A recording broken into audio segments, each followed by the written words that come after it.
really important breaking news. Breaking news this morning. On TV, radio and online, the news starts here on Britain's Newsroom. All the biggest stories and the answers that you need from across the UK and beyond. Join Britain's Newsroom from 9:30 on GB News. The People's Channel, Britain's news channel. Wake up to the headlines with Headliners every morning at 5 a.m. We treat you to the day's biggest stories before anyone else, 7 days a week. You can catch up on everything you need to know before you've even had your kippers. Headliners every morning at 5 a.m. only on GB News, the People's Channel, Britain's news channel. Every Sunday from 11, join Michael Portillo. There will be topical discussion, looking at the week before and the week to come. So kick back and relax at 11 a.m. on Sundays on GB News with me, Michael Portillo. GB News, the People's Channel, Britain's news channel. I'm Michelle Dewberry, and I'm not here to tell you what to think. I'd much rather hear what you have to say. So, send in your opinions to gbviews@gbnews.com. Keep them clean, and you never know, I might read them out.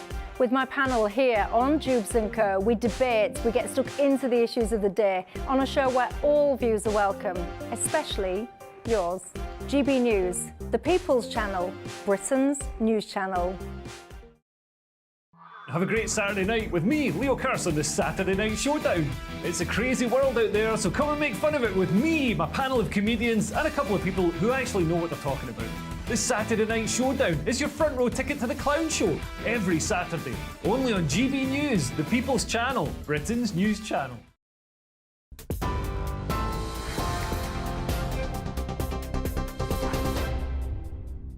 Good evening, with GB News. Well, the main story from the newsroom tonight. One of Rishi Sunak's former biggest supporters, Sir Simon Clarke, has called for the Prime Minister to resign, warning that the Conservative Party faces an election massacre unless he does. The senior Tory MP wrote in a column for the Daily Telegraph that his party faced Conservative extinction at the next general election if Rishi Sunak didn't step aside. He said the party had lost key voters by failing to be bold on immigration. It follows multiple letters of no confidence that have been submitted against the Prime Minister in recent weeks. Shadow Cabinet Minister Jonathan Ashwood said tonight developments are more proof of Tory failure. The British people want a government focused on their issues, their problems, from the cost of living crisis with their mortgages going up that the Tories have created, to fixing the problems in the NHS, which the Tories have delivered after 14 years. But instead we get these ongoing fights, squabbles, a divided government unable to grip the issues facing the country. I think it's clear that after 14 years, it's time for change, and we need a party focused on the people's priorities, and that would be the Labour Party. Jonathan Ashworth. Now, severe winter weather is causing major travel disruption tonight as Storm Jocelyn hits the UK. With the Met Office warning, the worst is yet to come.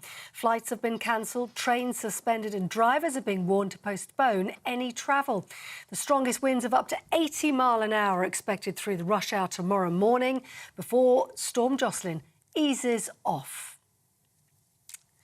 The measles outbreak has been described as deeply troubling by Labour, saying there should be more action to curb the spread of the disease. The Shadow Health Minister, Karen Smith, said today red tape needs to be cut to give health visitors more powers to vaccinate children. That's as cases grow in the West Midlands and parts of London. And the World Health Organization issued fresh warnings today following a surge across Europe. A study by Oxford University suggests disinformation is to blame, with 1 in 5 people in the UK saying they think vaccine data is fake.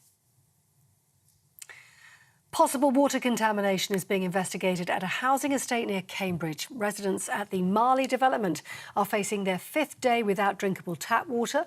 The Independent Water Network says it is safe for washing and showering. The cause of contamination, though, hasn't yet been confirmed, but the UK's Health Security Agency says it is investigating. There are no reports of any illnesses so far, but people are being urged to use bottled or boiled water until further notice. That's the news on GB News across the UK on TV, in your car, on digital radio and on your smart speaker. This is Britain's news channel.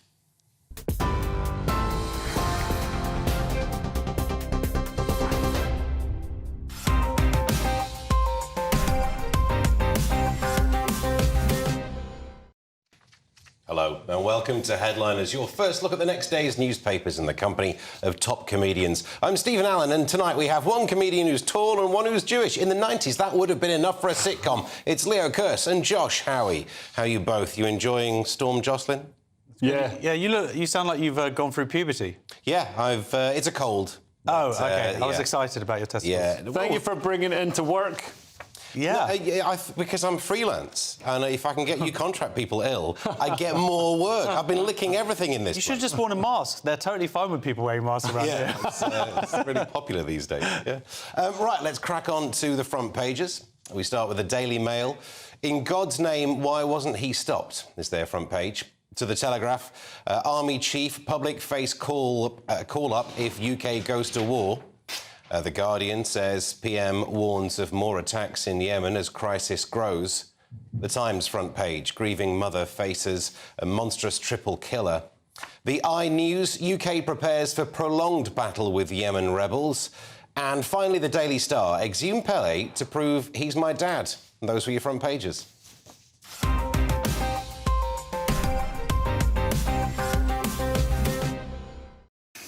First up, we go to the Telegraph, Leo. So they lead with the public face a call-up if we go to war. Military chief warns. The general says the army is too small and the government needs to mobilise the nation in the event of conflict with Russia. This is General Sir Patrick, and this comes after a senior NATO official warned that we should prepare for all-out war with Russia in the next 20 years. And we're currently in a recruitment and retention crisis across all the armed forces.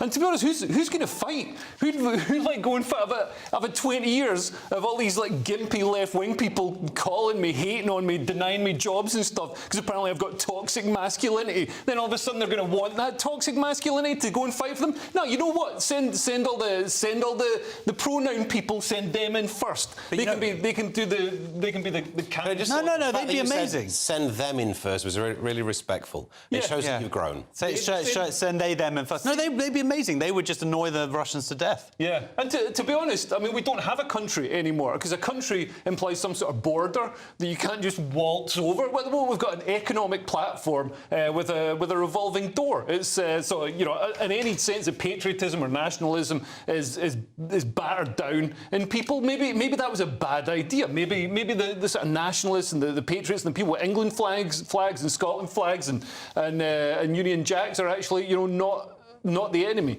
But maybe that's what we need is a war. Bring everyone together.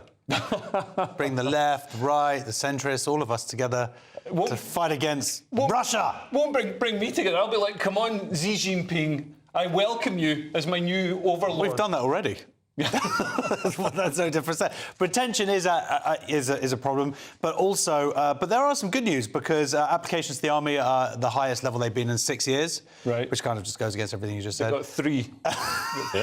The problems were, we did a story last week where the problem was that they were having problems where it was taking like 6 months to process these applications. But yeah, I didn't realise that the Navy only has 29,000 full-time members. That's the British Navy, the Great British Navy, reduced to 29,000 people. And some of them are off sick. So, once you get down to who's actually available, it's not that many people. And if the call-up happens, people of our age are exempt, I imagine. We're old enough now to not have to worry about... I'd want to join up. I think it's a good way of losing weight. Yeah. Get fit. I just want to shoot people while I'm hanging out of a helicopter. I think, to be honest, there's going to be a lot of people, if we do go to war with Russia, they're going to be like, oh, maybe it would have been a good idea to fully arm Ukraine.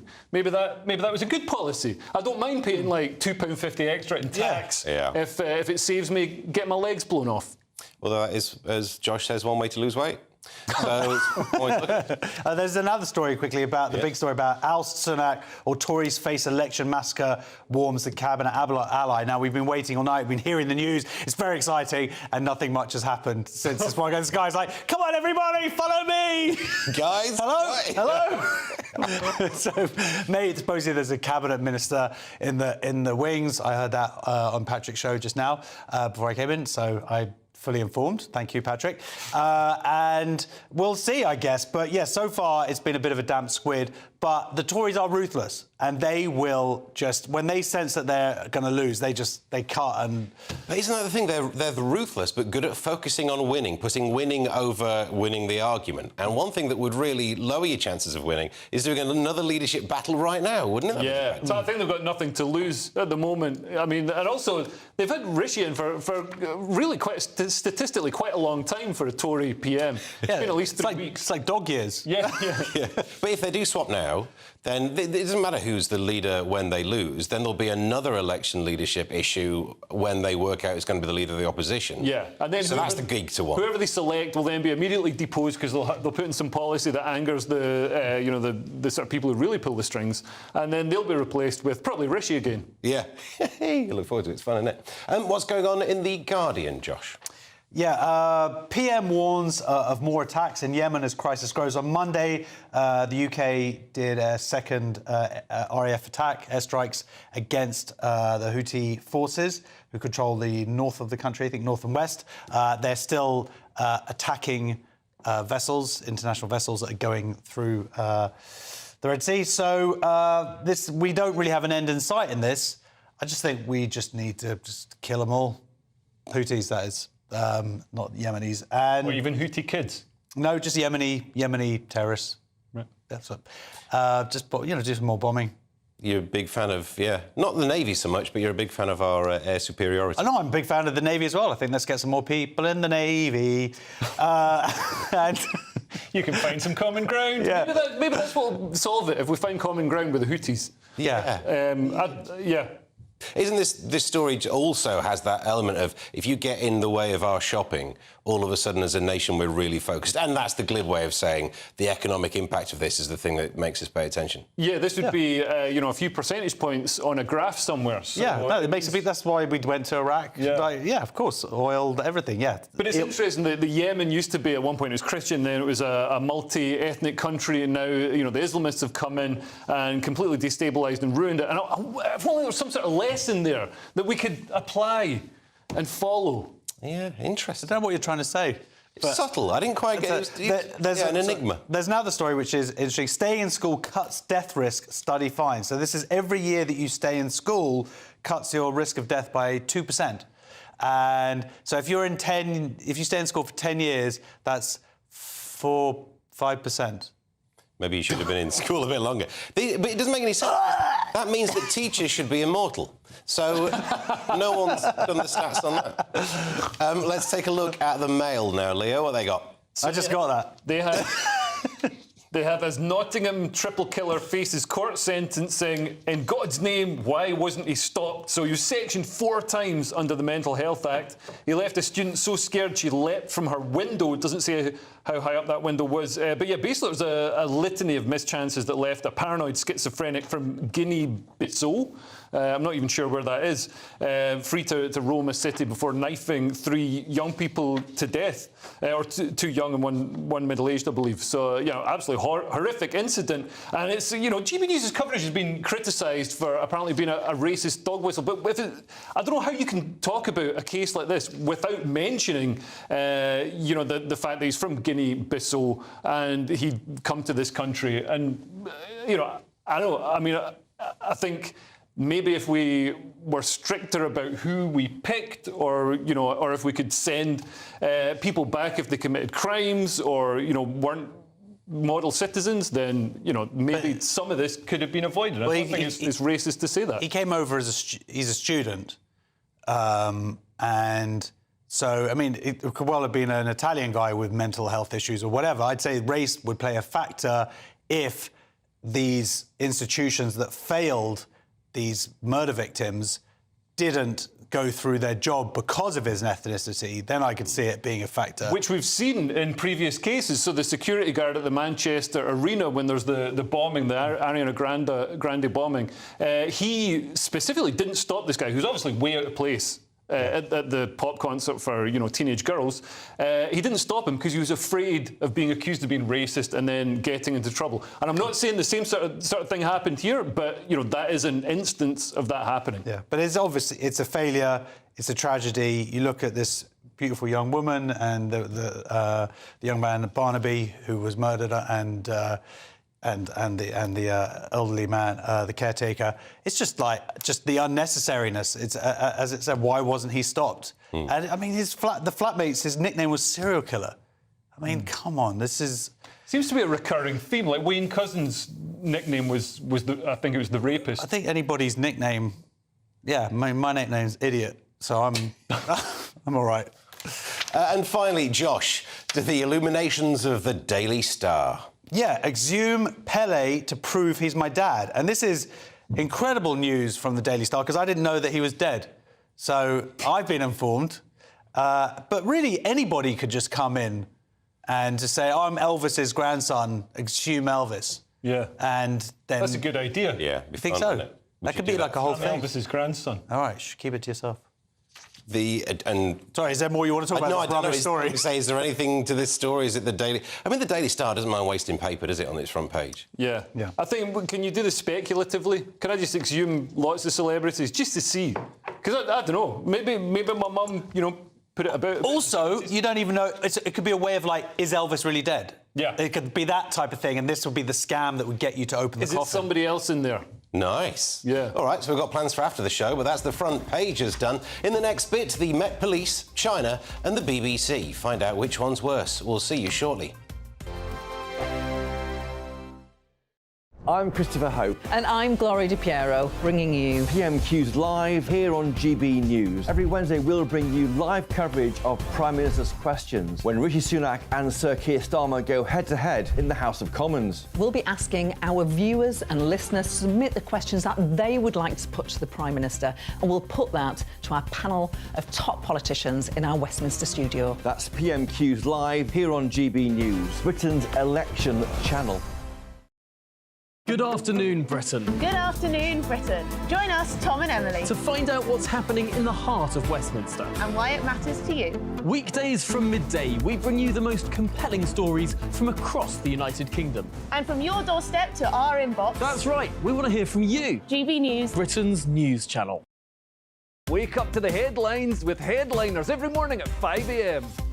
We treat you to the day's biggest stories before anyone else, 7 days a week. You can catch up on everything you need to know before you've even had your kippers. Headliners every morning at 5 a.m, only on GB News, the People's Channel, Britain's news channel. GB News, unlike other broadcasters, isn't obsessed with the London-Westminster bubble. We think there's a nation beyond the M25, and that's why we talk about the issues that matter across the land. Join me on State of the Nation, 8 to 9 o'clock, Monday to Thursday, on GB News. Daisy's listening, and you should too. In the GB Newsroom, we bring you the news as it happens. With our team of dedicated journalists across the UK, we're ready to give you accurate reporting every day. When the news breaks, we'll be there with bulletins on GB News, the People's Channel, Britain's news channel. Big news, big debates, big opinion. Patrick Christie's Tonight is the week's biggest show. Every weekday, 9 to 11 p.m, we've got the inside track on the day's top stories. There'll be sharp takes you won't get anywhere else. We will set the news agenda, not just follow it, and I want to bring you along for the ride. Whatever it is, we'll have our finger on the pulse. It's news, but it's this close to entertainment. Patrick Christie's Tonight, 9 to 11 p.m, only on GB News, the People's Channel, Britain's news channel. Your weekend starts here with Friday Night Live with me, Mark Dolan, 8 till 9 on GB News. Big stories, big guests and big laughs as we get you ready for a cracking weekend. That's Friday Night Live with Mark Dolan. Fridays 8 till 9 on GB News. Bring your own drinks. The admission's free. I'm Andrew Doyle. Join me at 7 o'clock every Sunday night for Free Speech Nation, the show where I tackle the week's biggest stories in politics and current affairs with the help of my two comedian panellists and a variety of special guests. Free Speech Nation, Sunday nights from 7 on GB News, the People's Channel, Britain's news channel.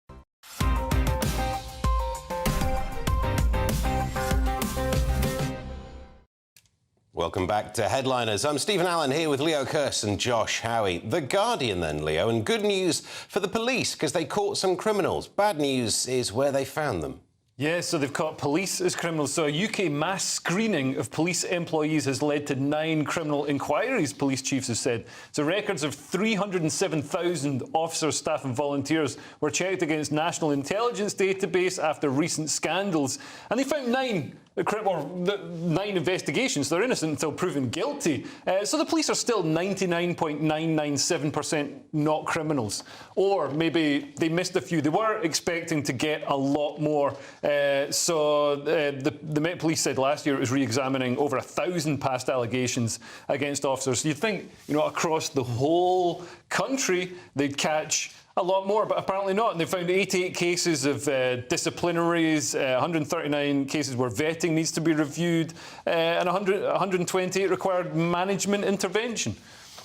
You do wonder why, when someone applies to the police force, they don't do a background check on them, seemingly. They do. Well, they do, but they're not this background, not this specific one. National Intelligence Database. Yeah. I don't know why they wouldn't just do that already. It only catches like 1 in every 300,000. Well, still, it's just typing a name into a system. Yeah, surely. I mean, it's probably even more automatable than that these days. Why can't you just have a search that runs? I mean, a spreadout would do it, a vertical lookup table. I admire your optimism that a public sector intelligence source could be automated in some way. I would do that spreadsheet for free for them. This is probably all scrawled on a clay tablet somewhere. The policing minister did want to point out that the vast majority of officers, over 99%, are brave, hardworking, dedicating to protecting the public. March every Saturday, Islamists and far-left cranks calling for the destruction of the West, which is great. Put it in there. To the Telegraph, Josh, and young people aren't drinking enough. Generation X are going to have to step up and save the day again. Yeah, this is actually sort of serious for us. We need... Well, let me do that. Sober Gen Z. Z? Anyway, I stick with the Z. Z, OK. Sober Gen Z leave Treasury facing sin tax. What? I'm drunk, sorry. I'm not. I've got the sin tax. The sin tax black hole, warns the OBR chief. So decline in alcohol and cigarette consumption is going to put pressure on public finances. We need that tax money, and it's going down by billions because these stupid young people are not drinking enough alcohol. And there's a real issue there because we're predicting we don't have much leeway, and we're predicting our future taxes based on these what we're going to raise through this. And because I just said the story, I don't need to repeat it again. But doesn't this also show how we get absolutely fiddled? Be honest and tell us what we're being taxed. Don't talk about kids getting fiddled. Rather than sneaking around the side, these little hidden taxes they don't realise you've paid. Well, yeah, whenever you go to a poorer country and you buy a packet of cigarettes, you realise how much tax we pay in this country, because it's always about 20p. But wouldn't want young people not drinking or not smoking also save the country money, because we won't have to treat alcoholism and lung cancer as much as we would? And can't we just introduce a tax on, like, I don't know, pronouns and vaping? If you want to have a fancy pronoun like a they, them or whatever in your email signature or Twitter or whatever, then you pay. You pay for it. What about Fortnite? Like on the computer game? That as well. That's what the kids are doing nowadays. They're not drinking. They're just playing Fortnite against each other. Minesweeper. Or Minecraft. What's it called? Minecraft. They're on Windows 95 and they're cracking open wines. That's what's going on. I'm hip with the kids. Space Invaders. All right, to the Telegraph, Leo, and now the BBC is claiming that the BBC is biased. How's that for unbiased? So, Jewish BBC staff lodge a formal complaint about anti-Semitism and Gary Lineker, or more than one complaint. And these complaints have come after Gary Lineker shared and then deleted a message calling for Israel to be banned from international football tournaments. And he also shared a video of a discussion between people where they argued that Israel was engaged in genocidal killings. This is really, pretty full-on nasty stuff. And so the fact that Gary Lineker's allowed to freely do this on his social media without, getting in any trouble, and also the BBC's biased reporting of the coverage in Gaza means that a lot of Jewish staff are unhappy. It says here, so many Jews believe the BBC are anti-Semitic. And it's interesting that Gary Lineker tweets all this stuff about Israel. He hasn't mentioned anything. He's been completely silent about Muslims dying at the hands of other Muslims, in the Middle East or in Africa, or were Muslims dying at the hands of Chinese people, the Uyghur Muslims. So he does seem to be very selective. It does seem to be only when it's Jews and only when Jews are involved that Gary Lineker gets upset, which is ironically just like Nazi Except Germany. when it's Jews getting murdered, because he didn't tweet on October 7th, and then he lied and said that he did. Yeah. But apart from that, I don't really have an opinion on this. No, this is... we actually have a colleague who works here at GBNews who used to work at the BBC and left in disgust with... It's BBC News' anti-Semitism. This has been a long time coming. This is not some new phenomenon. They did I think it was McPherson report. There was a report that came out that they wrote specifically into this, and the BBC have never released it, all about anti-Semitism within the BBC. Having these employees... feel unsafe at work. And I remember, I know this isn't the BBC, the Guardian had a similar thing. One of their employees quit and wrote this letter about their experiences and how October 7th was minimised and even people laughing. It's not good. But when you certainly expect this from our national broadcaster, when it's meant to be impartial, it's not a good look for the BBC. And they haven't... The fact is that they haven't covered themselves in glory. The reporting of the hospital that got bombed by Israel, turns out it wasn't bombed by Israel, and it wasn't bombed at all. The hospital is a car park. There's been a myriad of different incidents. Some of the language as well. Like you said, Israel's happy to kill civilians. I mean, that's weighted language. Yeah, and some things just outright lies. So I'm glad I don't work at the BBC. Not that they'd have me. But this is an issue. We are paying our fees to them. Oh, no, he's not. Oh, you're not. Yeah. Okay, well, why would you pay for something you don't have to pay? Well, I'm paying my... But what they're looking at, the government is changing the relationship with Ofcom, because at the moment the BBC... they will take any complaints internally and then deal with it and then go, oh, it's like marking your own homework. And then they go, yeah, we'll give it, we'll let Ofcom look at it now. And now it seems like Ofcom's going to have a bit more power, which is good. I'm still smarting from what happened in the Hanukkah bus 2 years ago, where the BBC lied and said that the Jewish kids had been insulting Muslims, and they weren't. They were just speaking in Hebrew, and it was mistranslated. It was proven extensively that this isn't what happened. They've still got it on their website as such. And they've never explained any culpability or anybody who could be blamed. I think they're disgusting. There's no accountability there. To the Times, Josh, and in a surprising plot twist, here's a story where Leo will be on the side of some Muslims.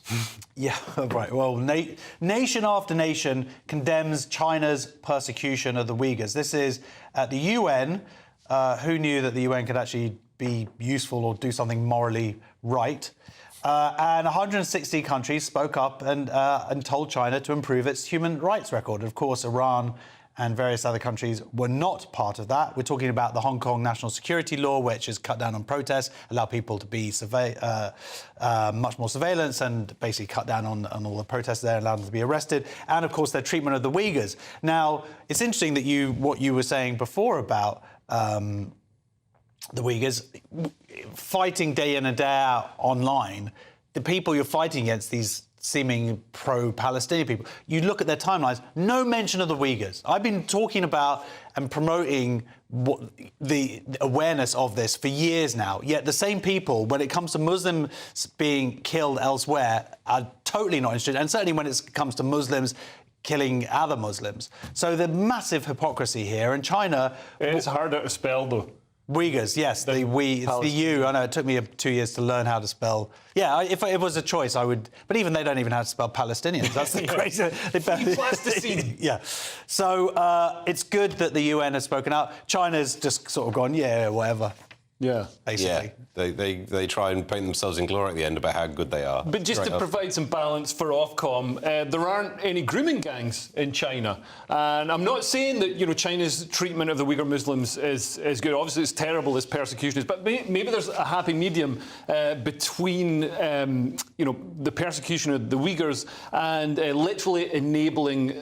paedophilia on an industrial scale. Is this because I introed it saying you'd be on the side of some Muslims and you saw it as a challenge? Yes, I did. Well, I should have seen that coming. Yeah. The Express now, Leo, and we know why the UK-US free trade deal didn't work, and they still owe us for that tea thrown in the water anyway. So, which ironically is how you make tea. Kemi Badenoch blames Joe Biden for scuppering UK-US free trade deal. So the business secretary has blamed the American president for frustrating the post-Brexit plans for a trade deal. It's not the Tories' fault, apparently. So they're not doing free trade arrangements with anyone. So it's not about, she says, it's not about us, despite what you might read about it in The Guardian. And interestingly, Biden continued, for all that he said he was going to be a massive break from Trump and have all the opposite policies, he continued Trump's isolationist approach to trade with tariffs on imports and a trade war with China, which this is part of. There's no free trade agreements with other parts of the world because he wants to keep the trade inside America as much as possible. I feel like it's like someone deliberately not dating someone else just to have an excuse to not date you. Like, I don't want to be paranoid. It's interesting that you've turned it to that. What happened, Josh? Who was it who said they weren't dating you because they weren't dating right now? Leo. Beautiful mental image that you can enjoy through the break. We've met the halfway point. In the next section, more BBC bias. We're relentless, aren't we? And US Gen Zs go LGBTQIA. That's either a tease for the next story or a bad hand at Scrabble. Find out next. Your weekend starts here with Friday Night Live with me, Mark Dolan, 8 till 9 on GB News. Big stories, big guests and big laughs as we get you ready for a cracking weekend.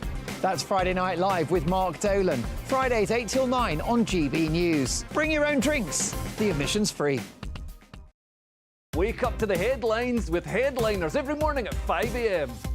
We treat you to the day's biggest stories before anyone else, 7 days a week. You can catch up on everything you need to know before you've even had your kippers.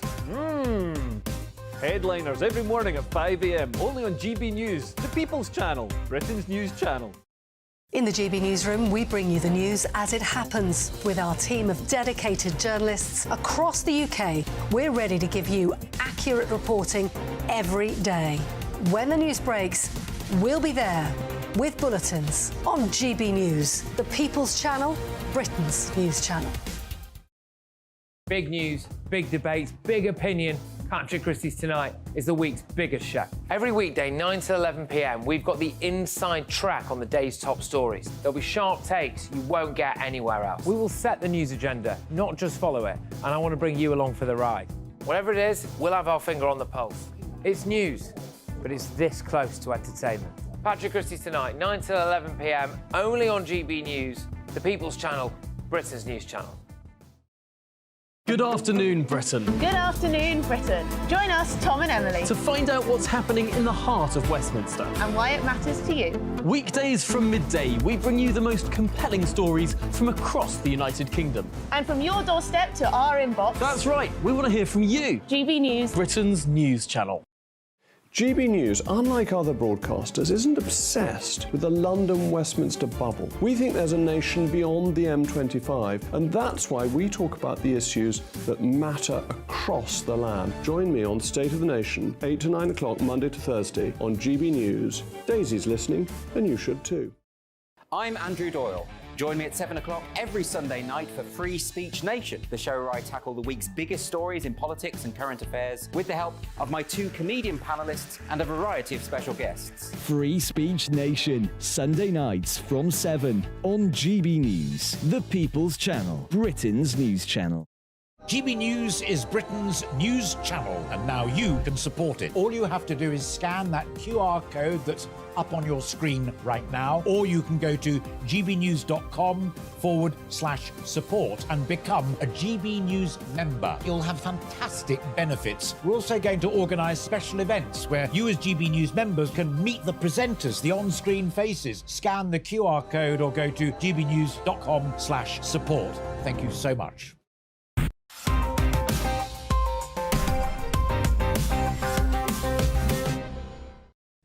Welcome back to Headliners. To the Times, Josh, and it looks like the Open University isn't that open after all.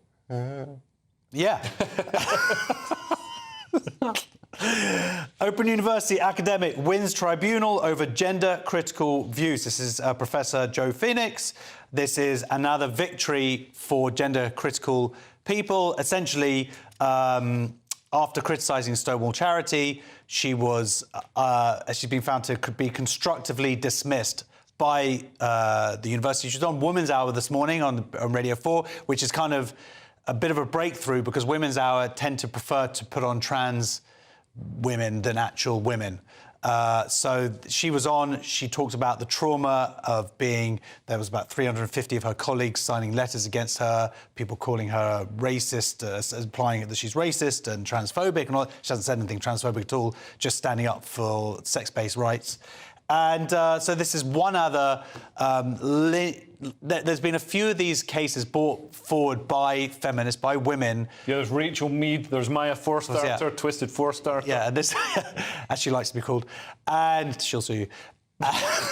and all of them have come out as victory because it seems like only in the courts do we actually see some sanity, which is what we've seen here. The mad thing is, at the end, though, Tim Blackman, who's the Vice-Chancellor of the Open University, said that the university was disappointed by the judgment. No, Tim, why don't you be disappointed by your university's behaviour? Yeah. That's what you should be disappointed on. You have been found guilty. And it's like, have you learned anything? But by the last few years, and this poor professor's been sort of ostracised. Horrible. And what's interesting is a lot of universities and other institutions, businesses and all the rest of it think that there's legislation that requires diversity, equity and inclusion and requires, gender-critical beliefs to be slapped down and, white people to be discriminated against. But actually, the legislation that they think requires these rules defends people. The Equality Act defends the right to have gender-critical, biology-based or, real-life opinions that are based in reality as opposed to Twitter in 2016. And that explains why the courts then do their job. The question that's hidden here then is, where is this perception coming from that the law actually works the other way? Stonewall, and also, diversity, equity and inclusion has exploded as a business, and it's through every HR department, and they don't really understand all the legislation, to be honest. They're not the smartest people, otherwise they wouldn't work in HR. So what conservatives are doing now, or what gender realists and people like that are doing now, is actually suing law firms when they step out of line, when they get it wrong, because then the law firms provide advice to all the corporations and all the organisations. So it's a quick way of getting the advice out rather than suing everybody. That's an interesting thing. Yeah, there's a very damning part in the judge's findings where he basically said, you're all academics and you work with facts and reason, yet none of you had any. That was the gist of it. To the Daily Mail, Leo, in America, Gen Z voters are getting less religious, and that's awkward for Biden, who might have to tell God personally if there's a cold snap. So the 41 million Gen Z voters who will decide the 2024 election are by far the most LGBTQ cohort to date, and they're ditching Christianity, conservatism and the Republican Party, according to this survey.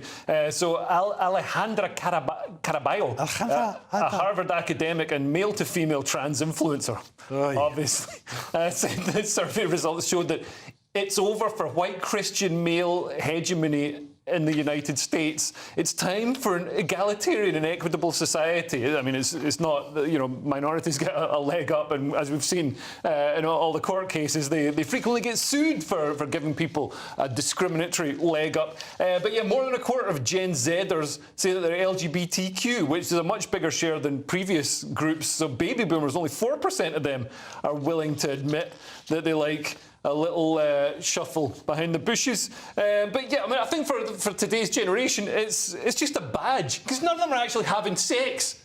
None of them are having sex. So it's just like, I've got my pronouns, this is what I identify as. It's like, I don't care.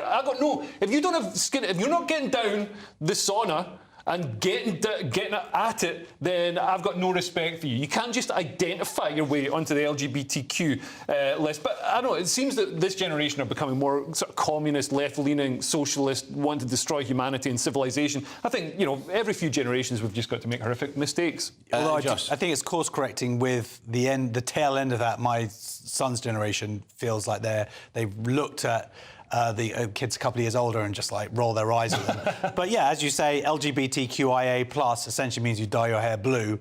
I think to be able to be part of an acronym, you have to have sex with someone of the same sex. Yeah. And you have to prove it, and you have to show photos. Yeah. And then you can be like, yes, I'm LGBTQI. As it is, the idea that 25% of Generation Z are LGBT is just a lie. We'll be judging. We'll be standing live judging. There are people who consider themselves part of the LGBTQI because they're tall, genuinely. So it's just a catch-all for anything that they consider not being a straight white person. You can understand why the plus at the end does imply height. Yeah, well, the plus includes, paedophilia or whatever it is. Yeah, you see it in comedy. Like Sophie Hagen, for example, came in and said, "What identifies She's plus. queer?" Dress size. Sorry. She said, "I identify as queer. I've never actually had same-sex stuff." And it's like, you're not. You can't. There's people literally fought and died. You know what I mean? There are people dying in the world still for being gay or being bisexual. On the privilege points by just identifying. By the way, I just want to say, so they're saying that Biden is going to appeal to this group, but the thing is, they're not going to vote for Biden anyway. So it's like, so if he makes that mistake of going, I'm going to do all of my policies to win you over. Well, first of all, they're not going to vote for him because they're just not voting. They just want to destroy the West. And secondly. He's just going to alienate the middle ground. But also, they're never going to be Trumpers. Even if they might not vote Biden, these are a bunch of people who aren't going to vote Trump. Yeah, what difference does it make? The whole story makes it look like they're going to decide the election, but they were never going to be a Trump voter anyway. So, oh well, wasted paper again. The Times, Josh, young Tories had a port and policy event where they talked about sinking migrant boats, so they won't need that port.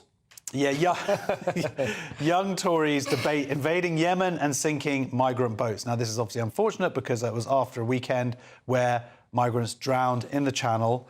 So having these kind of events and putting those out on Instagram or various social media with pictures of sinking boats, that ain't a good idea. What is fine is to debate this stuff. And it doesn't have to be Tories or young Tories or whatever debating it. Every part of the political spectrum needs to be talking about immigration and talking about the pros and the cons and also how to control it. Yeah. So that is fine, but arguably the language and the images they used were not in good taste. Yeah, and I think debating clubs, they play devil's advocate, and this is obviously, a joke. Just because it's a good idea doesn't mean that it can't also be a joke. They probably weren't going to do it. No. Yeah. They were going to talk about it and practice their debating skills, which don't necessarily relate to, debating societies aren't really about, it's about playing devil's advocate and about, that lawyerly positioning. Yes, it isn't. He's good. The Guardian, Leo, and a minister claims that the BBC's news quiz kept attacking the Tories on a day when loads of Tories have been attacking the Tories. It's catching. So BBC Radio 4's news quiz is completely biased, a minister has claimed. So this is Hugh Merriman, a transport minister, who also referenced the BBC's coverage of universal credit when challenged to give examples of supposed bias a day after a row was sparked by remarks by the Culture Secretary Lucy Fraser, who accused the corporation of bias as well and argued that it needed to adapt or risk losing the trust of audiences. There is massive bias in BBC comedy. The Daily Mail looked at all the BBC's comedy output, and of all the comedians who've got an overt political stance, 98% of them are left-wing, and 2% are Jeff Norcott. So that gives you some kind of, idea about the bias there. The universal credit thing's an interesting example, though, because the guy who developed the system also criticised it. So it's a bit harsh to say, why are the BBC being mean about a thing that many people think has flaws? But when you do listen to News Quiz, it's unbearably smug. I'm not a Tory voter, but it's just like every joke, and it's just cheap shots, really. Yeah. And the other thing is, of course, Tories are in power. Now, if they keep that going if Labour get into power, then you could argue that it's fine, but it's just bad. I get insulted by the lazy comedy element of it. Sorry. The Daily Mail, Josh, and Chinese tourist called a pianist racist, even though he wasn't playing chopsticks. You shouldn't have done the accent. Oh, it's your cold. Sorry. A boogie-woogie piano player last night slammed police for siding with the ludicrous demands made by flag-waving Chinese tourists not to film. This guy, he's playing piano. They've got those pianos around London in St Pancras Station, in this case. And in the background are some Chinese people. They're filming a TV show, I believe. And they come over to him, and he's live streaming it. his piano playing, and they're like, oh, do you mind not filming? And they start off very polite, and then it all gets a bit out of control, and they're like, look, it's against the law in China. And he was like, yeah, well, we ain't in China. And they're like, you're racist. It's like, no, you can't just tell citizens here, this is a public space, as he pointed out to them. And so, no, I have totally the right. If you don't want to be in the shot, move. But then in a concentration camp. the Uyghur.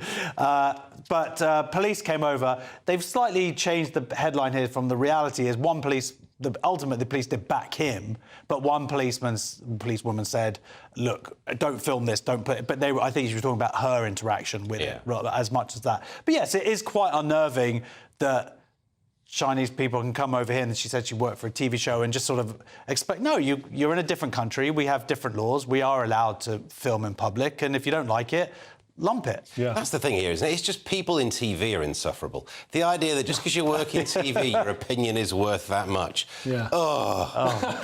I disagree with that, Steve. I think calling people racist should be a hate crime. If you're going to talk about something that's going to cause hurt and upset and damage somebody's life and reputation, calling someone a racist is way worse than any, actual racist epithet you could use. Straight away, we need to bring that in. I agree that it's not good calling people racist, but I think calling people some other stuff can hurt. Sorry, Josh. Final section coming up. The Oscars upset Barbie fans, because apparently they're grown-ups now, and a naked artist has problems with museum members. We'll get the details next. Join us every night on GB News at 11 p.m. for Headliners, which is 3 top comedians going through the next day's news stories, which is exactly what you need, because when the establishment has gone crazy, you need some craziness to make sense of it. Headliners. You don't have to bother reading the newspaper. We've got it covered for you. Every night at 11 p.m. and repeated every morning at 5 a.m. We won't send you to sleep like some of the other paper review shows out there. So join us 11 p.m. every night on GB News. The People's Channel, Britain's news channel. Tired of the usual focus-tested, pre-prepared Westminster runaround? Well, so am I. So you want higher taxes? Is your department to blame for this? Are you rethinking this policy? Every Sunday at 9:30, I'll be sitting down with those in power to get the truth about the issues affecting you. Let's be honest, we've known about the cost pressures of this project for years, not months. That's the Camilla Tominey Show, a politics show with personality. On GB News, the People's Channel, Britain's news channel. I think the most exciting bit for me is talking to people. People who I think are ignored often by the major news channels. We're going to give news they want to hear. There's a voice there that needs to be heard. I think there's a chance here for a diversity of opinion to be expressed, which you don't find elsewhere. It's really exciting. We don't hold back. We're free to say how decisions that are taken here affect us all around the country. Only on GB News, the People's Channel, Britain's news channel. Good afternoon, Britain. Good afternoon, Britain. Join us, Tom and Emily, To find out what's happening in the heart of Westminster. and why it matters to you. Weekdays from midday, we bring you the most compelling stories from across the United Kingdom. And from your doorstep to our inbox. That's right, we want to hear from you. GB News, Britain's news channel. Every Sunday from 11, join Michael Portillo. There'll be topical discussion, looking at the week before and the week to come. So kick back and relax at 11 a.m. on Sundays on GB News with me, Michael Portillo. GB News, the People's Channel, Britain's news channel. Your weekend starts here with Friday Night Live with me, Mark Dolan, 8 till 9 on GB News. Big stories, big guests, and big laughs as we get you ready for a cracking weekend.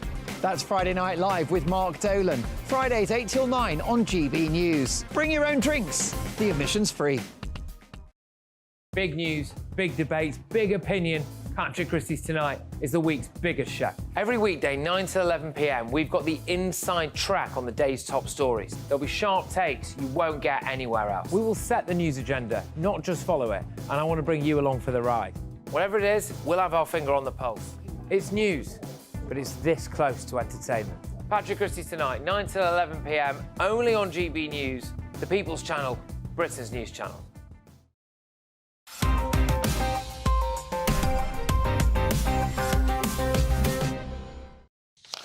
Welcome back to Headliners and straight into the ooh-ah Daily Star. Leo, upset that Barbie didn't get the right nominations at the Oscars. All right, don't throw yourself out the pram.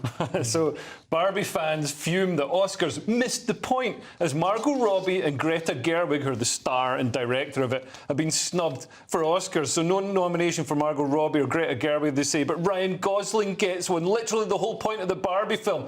Literally the people who have missed the point of the Barbie film are these fans who don't understand that it's not this Barbie film isn't about smashing the patriarchy. Ken takes on the patriarchy, brings the patriarchy back to Barbie land, and it turns out to be the best thing, and he loves it, and patriarchy's brilliant, and everybody comes out of the cinema saying, yeah, patriarchy's brilliant. Did you leave the cinema early? I haven't actually seen it. I haven't seen it, but I imagine that's what's happened. Yeah, well, the reality is, it's a rubbish film which was overly hyped. In fact, it made me angry watching it. Are you the target audience? Well, look, I took along my family. It was a totally inappropriate family film, by the way. And it did have very disturbing messaging. It definitely had funny bits, but easily the best part of it was Ryan Gosling as Ken. That's it. There's some funny writing in it. It's been nominated for a bunch of other stuff, but hello, it's just not good enough. It wasn't brilliantly directed. It did get nominated for Best Director, so it got a bunch of stuff anyway. And look, Margot Robbie, she's a great actor. She's been brilliant in a load of different stuff. In this, she's a doll. I mean, it's not massively emotional. Ken's a doll as well, though. I thought. Yeah, but his journey is arguably greater than hers. And also, yeah, go on, Elliot. Well, the patriarchy's great. If anybody doesn't believe the patriarchy's great, wait till you find out about oil rigs. But and he's much more muscly than her. That's true. In the article, all these people are saying this. This is missing the point of the film, missing the point of feminism. Neither of those two things should be saying, well, if the bloke gets a nomination, the woman has to. The point, surely, is that your talent should be. No, I've not seen it. I don't know what the acting. No. But that's exactly what it. There's this automatic expectation that everybody has to be nominated. Otherwise, it's sexist. Yeah. No. The FT Josh, Netflix is thinking about streaming content live, like it's televised. If only there was a name for something like that. Very good. That's my impression of a wrestler. What would be your wrestling name? Just out of interest.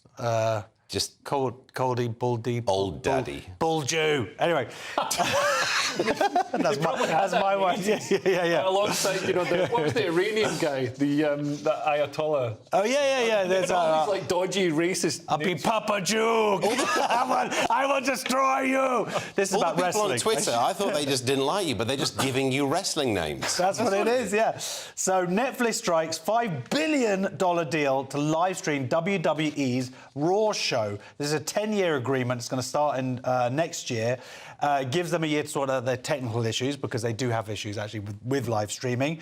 And they're saying that it's not about moving into sport, but they're saying that this is kind of drama in sports. This has storytelling because it's wrestling and it's fake. It's just it's all fake. But now I'm going to have a bunch of people go, no, it's real, and get very angry about it. But this is a clever move for them. It's huge. It's a huge industry. This particular thing, it's got millions and millions of fans, and I imagine it will also introduce a lot more fans to it. So it does. There is a logic to this. And it looks like all the sort of diversity, gender stuff that they were trying to push. It looks like that hasn't been so popular, sort of going back to... Oil up some men. Oil up some men. Yeah. The Telegraph, Leo, and a naked artist is upset that he was groped, and the museum didn't stop it. No one got the sack, but apparently someone did brush his... You see how that joke works? Even I got scared. I couldn't work out which word. Yeah, that's good. Genitalia. There's a nude artist sues the Museum of Modern Art for failing to stop groping visitors. That's failing to stop the visitors from groping him, not the museum groping the visitors. So this is John Bonafide. Well, I don't know if he is. He claimed he was hired by the museum for this exhibition where his job was to stand naked while facing a naked woman, and apparently he suffered years of emotional distress because because a few blokes walked along and fondled him. I mean, you shouldn't laugh at sexual assault, but come on, it's a bloke. It's funny when it's a bloke. And yeah, I don't know. I just feel like if you didn't want people to fondle you in this way, don't get a job as a naked guy standing where your job is. Then they walk past you. You're literally sort of standing there like a pillar, and they walk really close because a few of them are going to cop. I feel. Well, it's 8 because it was only 18 inches apart, which is why I couldn't do that. That's why I couldn't do that. Because it would be a barrier. They brought you in at closing time. Already. Yeah. I'll get through there. The Express, Josh and someone faces jail for asking neighbours to be quiet, so solitary confinement won't be that much of a threat. This is another story from the Dubai Tourist Board. Grandad faces jail for asking noisy neighbours to turn the loud music down. This is a new grandfather. He's 75 years old. Visited from Scotland. He's in the UAE. A New Year's Eve party was very loud next door. He went, there was no one answered. He went into their garden and the hostess basically threw a drink. He was carrying his granddaughter. He didn't want to wake up his daughter, who was... and he carried that, and this woman threw a drink at him or something and screamed at him. And what they do over there is that they get the complaint in first, because essentially the judge just goes, oh, whoever did the complaint first, that's the person who was wronged. And now this guy is basically going to find himself in jail for possibly for a couple of years. Wowzers. Well, sadly, that show's nearly over. That's all we've got time for. Let's take a quick look at Wednesday's... You don't care about him. The Daily Mail goes with, in God's name, why wasn't he stopped? The Telegraph says, Army Chief public face call-up if UK goes to war. The Guardian, PM warns of more attacks in Yemen crisis grows, and the Times grieving mother faces monstrous triple killer. The iNews says, UK prepares for prolonged battle with Yemen rebels, and the Daily Star, exhume Pele to prove he's my dad. And those were your front pages. That's all we've got time for. Thank you to my guests. We'll be back tomorrow at 11 p.m. with another. If you're watching at 5 a.m, stay tuned, because breakfast is on the way for you next. Have a good one. Looks like things are heating up. Boxed boilers, sponsors of weather on GB News. Hello, it's Aidan McGivern here from the Met Office with the GB News forecast. Storm Jocelyn sweeps through overnight, increasingly windy with heavy showers for many of us, although the wettest weather carried through on Tuesday is now clearing to showers and some longer spells of rain in the far northwest. It is in the far northwest where the strongest of the winds will be. And for many parts of the UK, we'll see wind gusts of 50 miles an hour, 65 near coasts. But for the north and west of Scotland, that's where we've got an amber warning, because overnight winds will gust up to 70 or 80 miles an hour. Yes, a bit more of a normal winter storm compared with Storm Isha, but the clear up operation